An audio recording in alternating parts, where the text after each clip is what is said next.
Pierre Juffé est né en 1920, garçon timide, apprécié de ses camarades Charlie Rowe, qui le surnomme Pierrot. Ses parents, Rosita et Noël Juffé, tiennent la boulangerie au bout de la rue Mercière, qui, 20 ans plus tard, portera le nom de leur fils.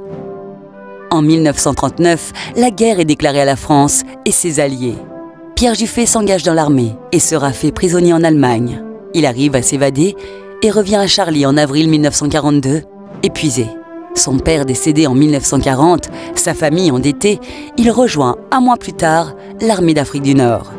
En novembre 1943, son unité embarque dans la région des Abruzzes en Italie pour relever l'unité du général Clark au pied de la ligne Gustave, tenue par la Wehrmacht. Les soldats se lancent dans une bataille très dure, dans la neige et la boue.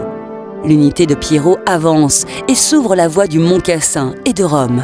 Les combats font de nombreuses victimes, parmi elles, Pierre Juffé. En 1945, le maire de Charlie, Henri Redon, et la commune tout entière lui rendent hommage en rebaptisant la rue Mercière rue Pierre Juffé. Aujourd'hui, son nom est gravé sur le monument aux morts et il repose au cimetière de Charlie, aux côtés de ses parents.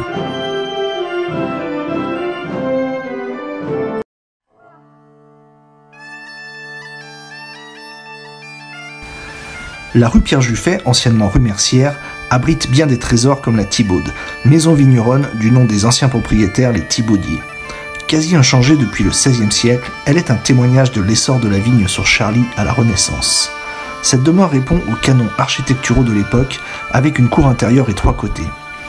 À partir du XIXe siècle, la vigne laissera progressivement place aux arbres fruitiers. Pendant la première moitié du XVIe siècle, les rois François Ier et Henri II tentent d'annexer des États italiens. Charles Quint, empereur germanique et roi d'Espagne, menace d'encercler la France. On peut penser que c'est par peur de Charles Quint que cette tour de style Renaissance fut érigée au bourg de Charlie. Sa hauteur dépasse celle du donjon seigneurial, si bien que l'on imagine que son commanditaire n'est autre que François Turin, alors seigneur de Charlie. Cette tour porte le nom de Gadagne, car elle ressemble fort à l'hôtel Gadagne à Lyon, demeure de Thomas III de Gadagne. Celui-ci devient seigneur de Charlie en 1559, dès la fin de la construction de la tour.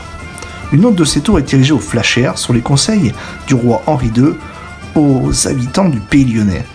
Un autre point de vue stratégique demeure dans le domaine Melchior-Philibert, nommé le Belvédère. Ainsi, du haut de ces tours et du donjon du château, tous les axes stratégiques depuis l'église de Charlie étaient sous surveillance.